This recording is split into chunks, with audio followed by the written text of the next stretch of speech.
Morning बच्चों, आज हम प्लांट पैथोलॉजी में आपके लिए एक नई क्लास लेके आए हैं, नया वीडियो लेके आए हैं। और आज एक नया डिजीज़ हम आपको पढ़ाने जा रहे हैं जो हमारी मूंगफली की क्रॉप में लगता है। और बच्चों मैं आपको बता दूं कि मूंगफली is the most important crop of the poor family. क्यों? क्योंकि यह गरीबों की बादाम बोली जाती है, ठीक है ना। इसका तेल ऑयल जो है वो काफ़ी दवाओं में भी प्रयोग किया जाता है, मेडिसिन लाइन में भी इसका बहुत उपयोग है। इसके छिलके जलाने के कार्य में लिए जाते हैं। तो मूंगफली क्या बोली जाती है? गरीबों की बादाम, क्योंकि हर गरीब व्यक्ति इसको आसानी से प्राप्त कर सकता है और यूज कर सकता है। तो आज हम उसी गरीबों की बादाम में जो रोग लगता है सबसे अधिक, उस रोग के बारे में आपको बताएंगे। और ये रोग के लक्षण क्या हैं, आप कैसे जान पाएंगे कि ये रोग हमारे क्रॉप में लग चुका है। अगर लक्षण आपको मिल गए तो कैसे हम उसका मैनेजमेंट करेंगे, कैसे कंट्रोल करेंगे, ठीक है ना। ये रोग किसके कारण होता है, फंगल डिजीज है या क्या है, तो इन चीज़ों को हम विस्तृत रूप से आपको बताएंगे। बच्चों यह एक विनाशकारी रोग है, मूंगफली के लिए बहुत ही विनाशकारी रोग है। और यह विश्वव्यापी है, ये भारत में ही नहीं वरन पूरे विश्व में यह रोग पाया जाता है। इससे हमारी जो मूंगफली की क्रॉप है उस क्रॉप में 20 से 50% तक की उपज घट जाती है, प्रोडक्शन कम हो जाता है। तो ऐसे ही आप अंदाजा लगा लो कि यह हमारी इस क्रॉप के लिए कितनी घातक होगी, ठीक है ना बच्चों। अब बात करते हैं इसके सिम्टम्स क्या हैं, इसके लक्षण क्या हैं। यह रोग हमारी क्रॉप में आ जाए तो हम कैसे जान पाएंगे कि यह टिक्का डिजीज हमारे क्रॉप में लग गया है। तो बच्चों ये जो फिगर बनाया है हमने, इस फिगर में ये फॉर एग्जाम्पल के लिए मैंने मान लिया कि ये मूंगफली का एक पौधा है, प्लांट है, ठीक है। ये उसका स्टेम है, तना है, ये उसकी पत्तियां लीफ हैं। अब ये जो छोटे छोटे स्पॉट गोल गोल से इन पत्तियों पर पड़े हुए हैं, इन स्पॉट का आकार 1 से 10 मिलीमीटर तक होता है। ये स्पॉट पत्तियों के अलावा तने पर भी आ जाते हैं और ये इनका कलर पीले कलर का होता है, हल्का पीला कलर होता है। और इनके जो निचले हिस्से पर भूरापन आ जाता है, जिससे अब आप ऐसे ही अंदाजा लगा लो कि पत्तियां किस कलर की होती हैं, ग्रीन कलर की। क्यों? क्योंकि वह प्रकाश संश्लेषण से भोजन बनाती हैं। अब जब हमारी पत्तियां ही इन्फेक्टेड होंगी, मूंगफली की जो पत्तियां हैं वह इन्फेक्टेड होंगी, स्पॉट जब इनमें पीले पीले स्पॉट पड़ जाएंगे तो इनका हरापन खत्म हो जाएगा धीरे धीरे। और जब हरापन खत्म हो जाएगा तो पत्तियां भोजन बनाना बंद कर देंगी। जब भोजन बनना बंद होगा तो धीरे धीरे हमारा पौधा मर। तो बच्चों हमारी जो पत्तियों में एक स्पॉट पड़ जाते हैं, इसके कारण पत्तियां जो है भोजन बनाना बंद कर देती हैं। पत्तियों में जो हरापन होता है वो क्लोरोफिल के कारण होता है बच्चों, ठीक है ना। किसके कारण? क्लोरोफिल के कारण। और जब पत्तियां भोजन बनाती हैं बच्चों, भोजन का जो रसोई घर है जहां पर खाना बनता है वो कहाँ है? लीफ ही है, पत्तियां ही हैं। पत्तियों में ही भोजन का निर्माण होता है। आपने जो चीजें पढ़ी होंगी, जेनेटिक्स वाले सर ने आपको बताया होगा, जहां तक है वो ऑनलाइन भी क्लासेस में बता रहे हैं कि पौधों में क्या क्या पाया जाता है, जाइलम एंड फ्लोएम, ठीक है ना। जाइलम का काम क्या होता है भाई? जाइलम का काम होता है कि जाइलम का कार्य होता है, तो बच्चों जाइलम का कार्य होता है कि पौधे में जो नीचे जैसे जल है, आपका वाटर है या अन्य पोषक तत्व हैं, इन तत्वों को, इन पदार्थों को ले जाकर कहां तक पहुंचाना? पत्तियों तक। और फ्लोएम का कार्य होता है कि उन पत्तियों पर जो हमारे क्लोरोफिल और सूर्य देवता हमारे जिनसे प्रकाश लेते हैं, और नीचे हमारे जो सॉइल में जल देवता बह रहे होते हैं, इनको नीचे से बांधकर, और ये तीनों चीजें जब मिलती हैं तो पत्तियों पर भोजन का निर्माण होता है। जब भोजन का निर्माण हो जाता है तो फ्लोएम के द्वारा वह भोजन पौधे के प्रत्येक भाग में पहुंचाया जाता है। ये जाइलम और फ्लोएम का कार्य है, ठीक है ना।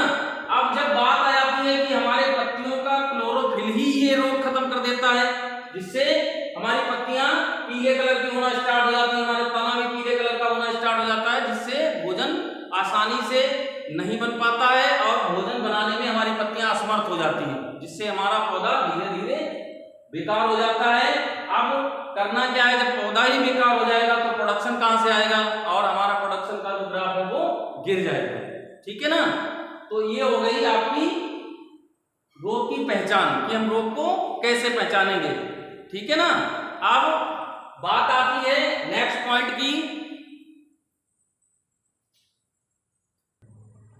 अब हम बात करते हैं कि यह इसका डिजीज साइकिल क्या है, ठीक है ना। डिजीज साइकिल, ठीक है ना। रोग चक्र क्या है बच्चों, यह रोग प्रायः जो है मृदोड़ एवं बीजोड़ रोग होता है। कौन सा होता है, मृदोड़ एवं बीजोड़ रोग, यानी कि यह रोग या तो मृदा द्वारा फैलता है या यह रोग सीड हमारा पहले से अगर इन्फेक्टेड है इस रोग से तो यह रोग फैल जाता है, ठीक है ना। तो इसके लिए अब आप लोग कहेंगे कि ये सर मृदा से कैसे रोग फैल जाता है, तो इसमें ये जो आपके हमने बना रखे हैं इनको बोलते हैं कोनिडियम, ठीक है ना। क्या है ये, कोनिडियम। ये कोनिडियम मृदा में कुछ दिनों के लिए, आउट सीजन के लिए यह मृदा में धीरे से छिप जाते हैं, पड़े रहते हैं, और जैसे ही हम अपनी ग्राउंड नट की क्रॉप लगाते हैं खेत में, जैसे ही बीज को, सीड को बोते हैं तो यह उस सीजन में धीरे धीरे एक्टिवेट हो जाते हैं, और एक्टिवेट होने के साथ ये हमारे पौधे में चले जाते हैं और धीरे धीरे हमारे पौधे को इन्फेक्ट करना स्टार्ट कर देते हैं, ठीक है ना। अब बात करते हैं बीजोड़ की कि ये बीज वाला कैसा रोग है। तो बच्चों यह रोग बीज को इन्फेक्टेड कर देता है, और ये जो कोनिडियम है ये बीज में कहीं ना कहीं बहुत छोटे आकार में, जिनको हम ऐसे नहीं देख सकते हैं, माइक्रोस्कोप या इलेक्ट्रिक माइक्रोस्कोप द्वारा देखा जा सकता है, तो हमारे बीज में ये छिपे रहते हैं। और जैसे ही उस इन्फेक्टेड सीड को किसान या हम लोग जैसे ही उसकी हम बुआई करते हैं, सोइंग करते हैं, तो यह अपने अनुकूल वातावरण में एक्टिवेट हो जाता है और सीड के साथ ही जर्मिनेट करना स्टार्ट कर देता है। धीरे धीरे जैसे ही सीड पौधे का रूप लेता है तो ये सीड के अंदर प्रवेश करके पौधे में प्रवेश कर जाता है और आने वाले समय में हमारे पौधे को इन्फेक्टेड करना स्टार्ट कर देता है, ठीक है ना। तो ये इसका डिजीज साइकिल हो गया, ठीक है ना। ये फैलता है प्राइमरी, जो प्रथम इसका रोग का जो कारक है वो, इसका पहला कारक है, इसका नाम है सर्कोस्पोरा अरेकिडिकोला, ठीक है ना। और दूसरा है इसका सर्कोस्पोरिडियम पर्सोनेटम, ठीक है ना। इनके कारण ये रोग फैलता है। अब बात करते हैं हम डिजीज मैनेजमेंट की कि यह रोग को हम कैसे रोकथाम करेंगे, कैसे रोकेंगे, इसका मैनेजमेंट कैसे करना है हमको। तो अब हमारी नेक्स्ट हेडिंग होगी डिजीज मैनेजमेंट। Disease management.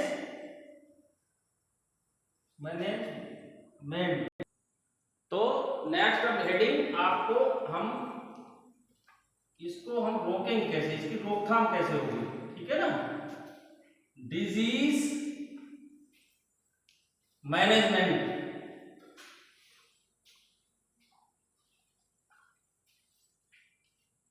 ठीक है ना। अब इस रोग की रोकथाम हम कैसे करेंगे, तो इस रोग की रोकथाम करने के लिए बच्चों सबसे पहला पॉइंट और सबसे अच्छा तरीका यही है कि हम गर्मी के मौसम में, ग्रीष्मकालीन ऋतु में अपने खेत की गहरी जुताई कर दें, ठीक है ना। क्या कर दें, गहरी जुताई। अब आप लोगों ने इंजीनियरिंग में पढ़ाई होगा, गहरी जुताई करने के लिए हमारे सबसे बढ़िया एक इक्विपमेंट है, इम्प्लीमेंट है, क्या है? मिट्टी पलटने वाला हल। ठीक है ना? कौन सा? मिट्टी पलटने वाला हल। मिट्टी पलटने वाले हल से गर्मी के दिनों में हम अपने खेत की गहरी जुताई करके और खेत को खुला छोड़ देंगे। ठीक है ना?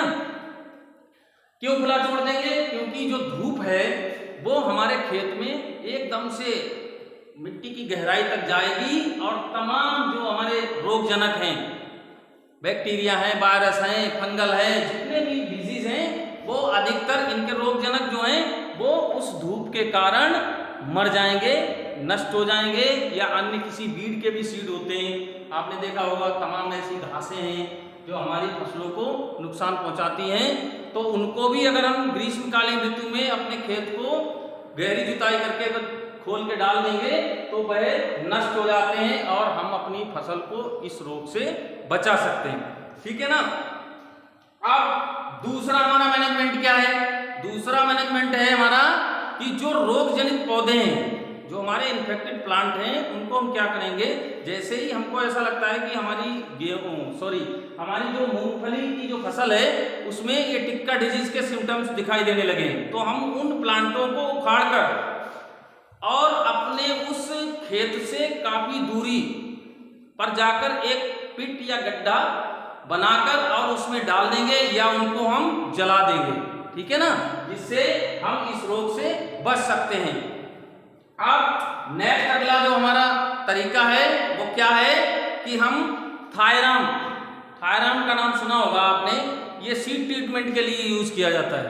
काय के लिए किया जाता है? सीड ट्रीटमेंट के लिए।